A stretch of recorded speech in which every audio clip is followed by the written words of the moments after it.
В следващите минути ще гледаме герой от Бяла Атанас Генчев в един изумителен репортаж на Елена Чупакова. 18 загинали, 10 сериозно ранени, 4 от тях са в критично състояние. Това е черната статистика от тежката катастрофа край Бяла. От днес в града е обявен 5-дневен траур.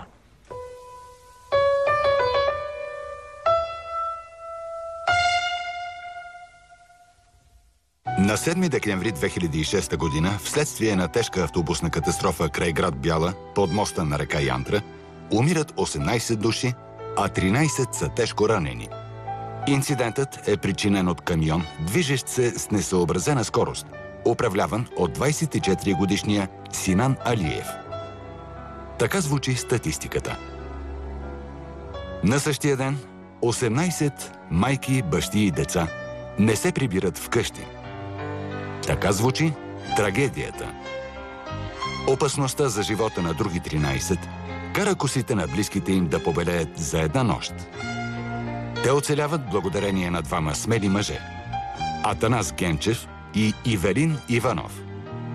Държавата България ги обявява за най-достойните българи на 2006 година. Голямата награда, Златен ритон, е за Атанас Генчев и Мирослав Иванов. Хвърлили се първи да спасяват пострадалите при трагичната катастрофа край град Бяла.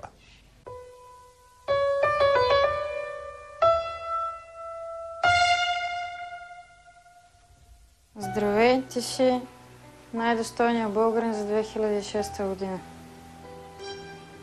Така казват. Как живее най-достойният българин за 2006 през 2013? Много по-зле, отколкото 2006.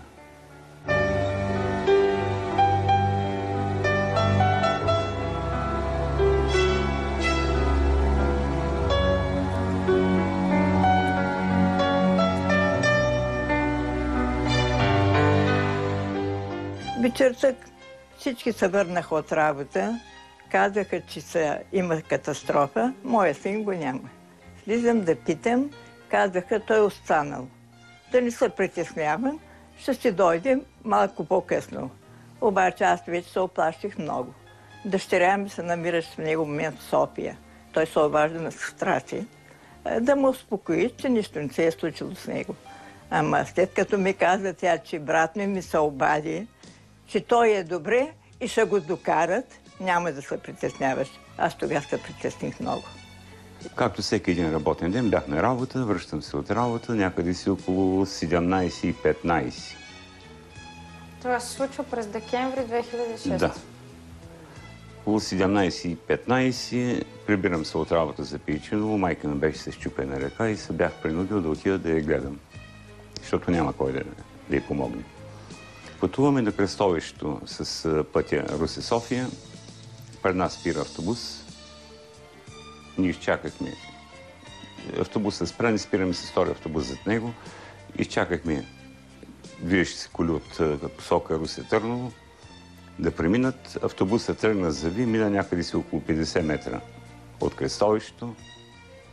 Ние заехме неговото място със следващия автобус, който е. Това е пиковото време, когато работници се прибират от работа. В този момент, който ни заехме място, от посока Русе се зададе камион, който от неравностите на пътя или мигаш с фарове, това не мога да асимилирам в този момент, не можах да разбера какво е точно, но се личеше, че камиона беше изтърван от големия наклон. Застигна автобуса, който беше на моста.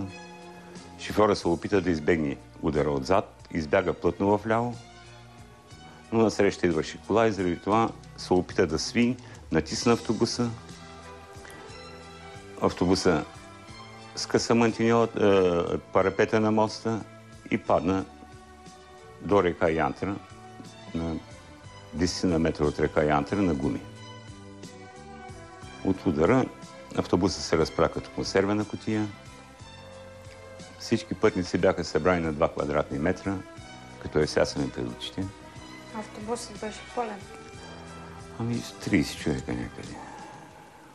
В този момент казах на колегата, който караше да отвори вратата, да слезем да видим дали има живи хора. От там нататък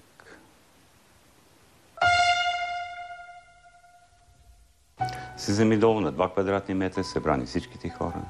Кой жив, кой вика, кой умрял. Нещо ужасно. Бяла е малък град, за 10 на минути всичко се разчува. Почнаха да звънят телефоните на живите и на умрелите. Тая картина непрекъснато върви пред мен като на лента. Това, което можахме, колкото хора можахме, спасихме, извадихме.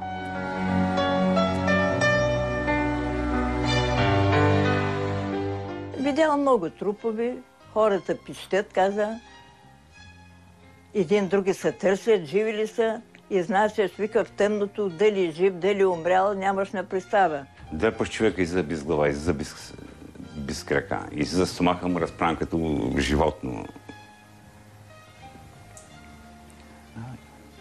Кой ти е най-натрапчивия, най-яркия спомен от тази нощ? Писъците и звънят на телефоните.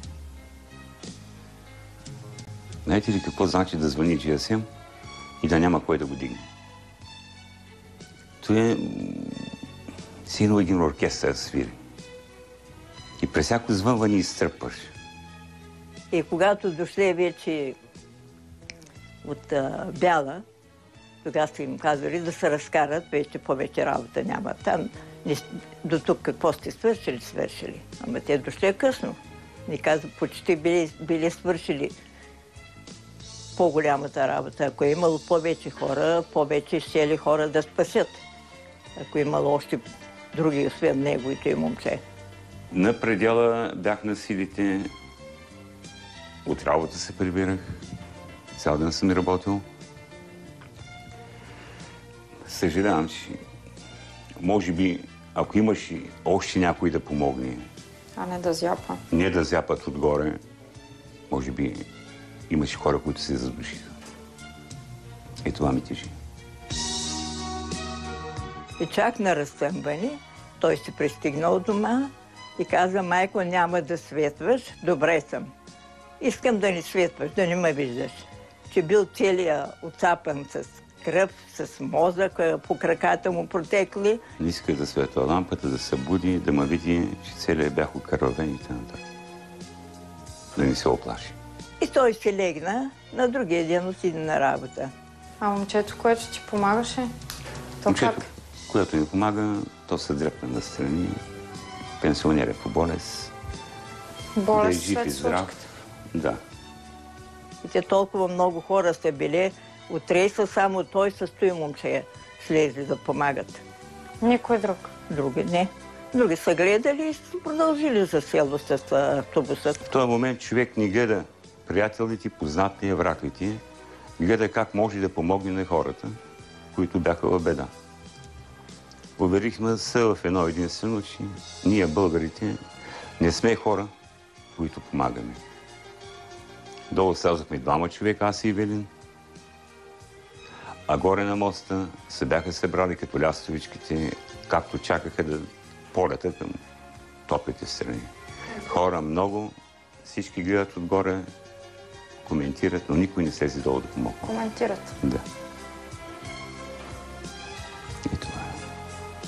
Какви бяха хората, които зяпаха? Млади, стари? И млади, и стари, половината град се изрина там да гледат. Але знаеш колко е тъжно, че млади хора са гледали това нещо? Безучастни. Безучастни. Стоят и гледат и коментират. Кое коментира? Това не е матч. Какво е станало? По много обикновен начин казвам, той са си ръжи.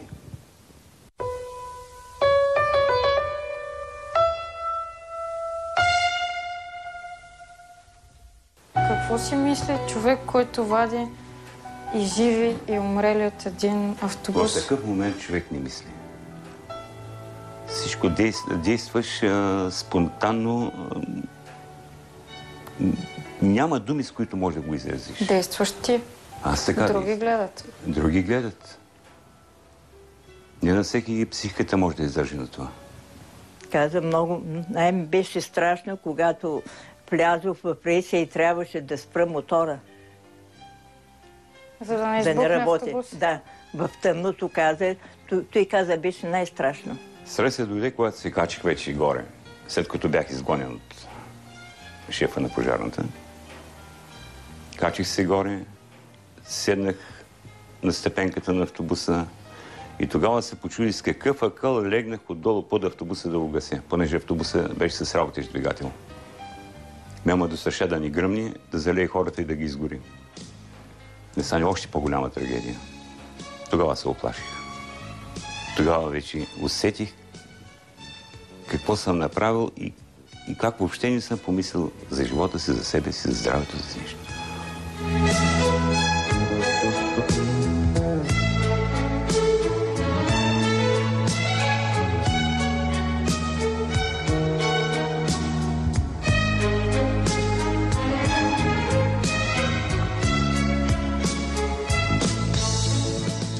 След катастрофата всичко се промени. Станах неудобен на много хора, защото им казах истината. След това и напусна, изгониха го от работа. Той дълго време седи, но без работа. Тук намери за 2-3 месеца, там намери по строителство, ами не знам нещо. Нещо с връзка на спасяването. Казал там нещо. На тях не е било удобно. И простотините им видях, гражданска защита дойдоха 1 час по-късно. Слушам новините по... Не мога да се сети по коя телевизия. Гражданска защита, водолазите влизали да вадят хората от водата. Всичко беше свършило, когато дойдоха. Но някои хора обраха дивидентите и там. Слушам ги как се изказват господата от гражданска защита, как се бият гърдите. Срамно е това нещо. Срамно. Така наречените компетентни органи. Да, компетентни органи. А какво се случва с хората, които реално са обрали дивидендите от твоята постъпка? Ами шефа на пожарната, който нищо не направи, дойде пиян, го повишиха в чин, да е жив и здрав. Ние сме те. Що да не съм аз, а да си ти. Един би тъпана, друг обира парсата, това е България.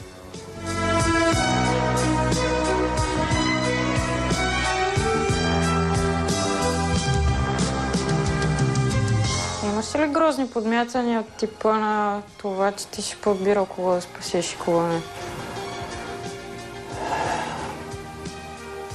Имаш и още по-долни подмятания, но всичко лошо съм забравил. И тогава вече почнахме тук неприятности, чуваш се е село, че той не отишъл да спасява хората, ами отишъл просто с цел да вземе нещо от тя, да ги ограби един вид. Да краде от труповете. Да. Стигнахме до там, че майка ми пазарува в магазина, изила се един човек, който казва, лесно се пазарува с чужди пари. Как така чужди? Едва ли не, и не изкараха, че ние не сме отишли долу да спасяваме хората, а да им бъркаме по джобовите. Това ме заболя най-много. И докато съм жив, аз на този човек не мога да му простя. Ами казваха, че отишъл бил да обира пръстените им, обиците им, злато, да им взема злато. И аз даже бях ходила на магазина и като се връщам от магазина, вървете си, викат, напълнила чантата с непечелени пари, лесно се харчат. Значи стана ми много обидно. Или с цел, че той е взимал пари и вече аз разполагам с чужди пари, лесно се пазари. Когато се видяхме за първи път, ти разказа нещо много грозно. Аз също не мога да го забравя и много често се сещам за него. За това как една жена е дошла след катастрофата, за да търси обувката на дъщеря си. Вижте, това е менталитета на българина. Това искам да ги забравя тия простотии, които са на една шепа лекарства съм, разбутал съм си много зле здравето, зъбите ми изпадаха от това. И за това отбягвам да си спомням грозните неща. Стигнаме до една такава степен. Седнали вкъщи журналисти. Не искам да споменавам кои са, защото хората им стана много неудобно. Госпожата дойде и ми каза така. къде е на дъщеря ми едната обувка? Погледах я, както и сега съм седнал в момента, само журналистите срещу мен бяха мъжи. Викам, кой номер носи обувки? Дъщеря ми каза 36, аз нося 42, викам. Дали ще ми стане, разликата е между краката.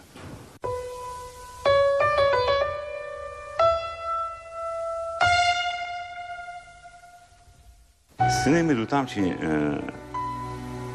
там 6-8 месеца ли бяхме следствени и тъна нататък не разкарваха като мечки из полиции да даваме обяснения. И най-накрая един следовател се изви и ми каза, ти защо слези долу? Какво му говори? Викам, ако беше твоето дете, викам, нямаш да сляза. И ме изгониха.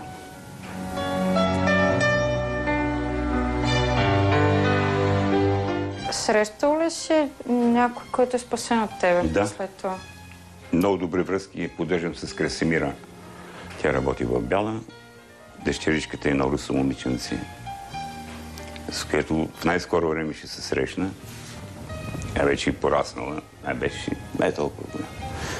Това момиченце, като го хванах и косата остана в ръцете ми.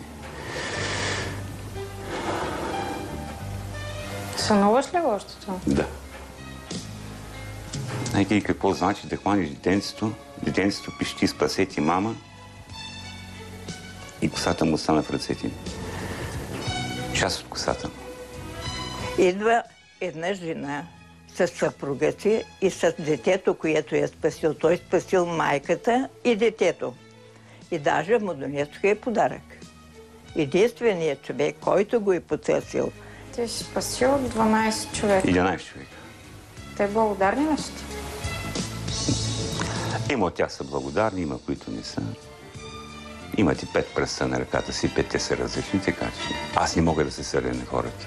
А другите хора не са идвали? Не, никой друга не му е благодарил. Даже и кмета, дето е речено, не му е благодарил. Никой не е благодарил, като има хора спасени от цело. Но никой не е сказал благодарност. Съжалявам, защото си разпилях здраве, разпилях си нерви, разпилях си всичко. Останах без работа за благодарност. И той не се чувства добре. Сега в момента е много оплашен. Много се стряска, лекува се там, не знам, нещо, заболяване на сърцето. В момента му са открили. Видеозона, който ми направиха на сърцето. Е така ми изглежда сърцето. Разбито. И зъбите му изпадаха, изнервен стана, неспокоен. За мен съвестта ми е чиста. Аз спокойно мога да седна да ям хляб, да легна да си почина, да отида си изкарам работния ден. Не като някои хора да се чудят дали ще усъмнат и т.н. Много хора не могат да спят след тая нощ.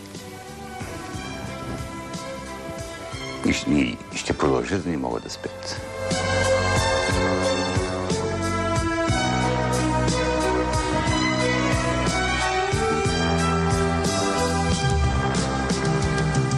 Ти си майка на най-достойния българин за 2006 година. Ама никой не го съзнава. Помниш ли каква му беше наградата? Кой му я връчи? Мисля, че някакви 200 лева награда. И в Бяла ходи. От Бяла я получи. От Бяла 200 лева. Разделено на 12 спасени живота, това са 16 лева и 66. 200 лева беше наградата. Даже грамота долу са му дали. За най-достоен българин получих и на статуетка и една грамота и останах без работа. И нещо много цинично. 200 лева. 200 лева се подиграха с мен и както и да е. Да се живи и здраве. За какво ги даде тя пари?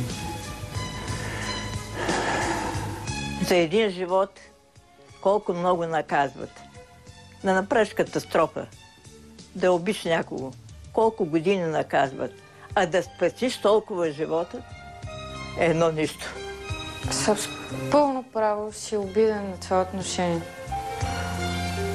Да. Но ще има много хора, много е грозно и много съжалявам, че трябва да кажа, но ще има много хора, които си казват, този път да не го е правил, като иска нещо на среща. Аз нищо на среща. Исках поне едно уважение, което не получих. Българската държава оценява стореното от Атанас Генчев на 200 лева. По 18 лева и 18 стотинки на спасен живот. Българският съд оценява небрежността на шофьора Синан Алиев на 10 години лишаване от свобода. По 7 месеца на отнет живот. 18 трупа от едната страна. 18 лева и 18 стотинки от другата. А имаш ли някакъв страх да се качиш след това в автобус? Нещо като... Не, аз карам в момента. Сега като минеш там, какво се случва в главата ти? Спирам. То па сега направено кръгово движение. Отбивам в дясно, засегнат. Спирам, постоявам малко. И тръгвам пак. Много често ходя на бяло. А пазиш ли дрехите тази вечер? Да. Там ще стоят. Закачени на закачал.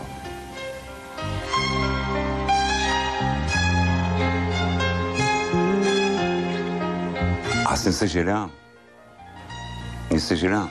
Утре на мен може да се наложи да помогнат. Но дали ще има кой? Ти вярваш ли, че ще дойде справедливост за него? Не. Изобщо вярваш ли, че съществува справедливост? Не вярвам в нищо вече. И аз почнах да не вярвам. Ти на кого си ядосан от цялата тази история? Аз не съм ядосан на никой. Има една тъга в тебе, нещо неизказано, нещо ти тежи, искаш да го кажеш на някого. И да го кажа, в България няма управници, които може да го разберат. Това е истината.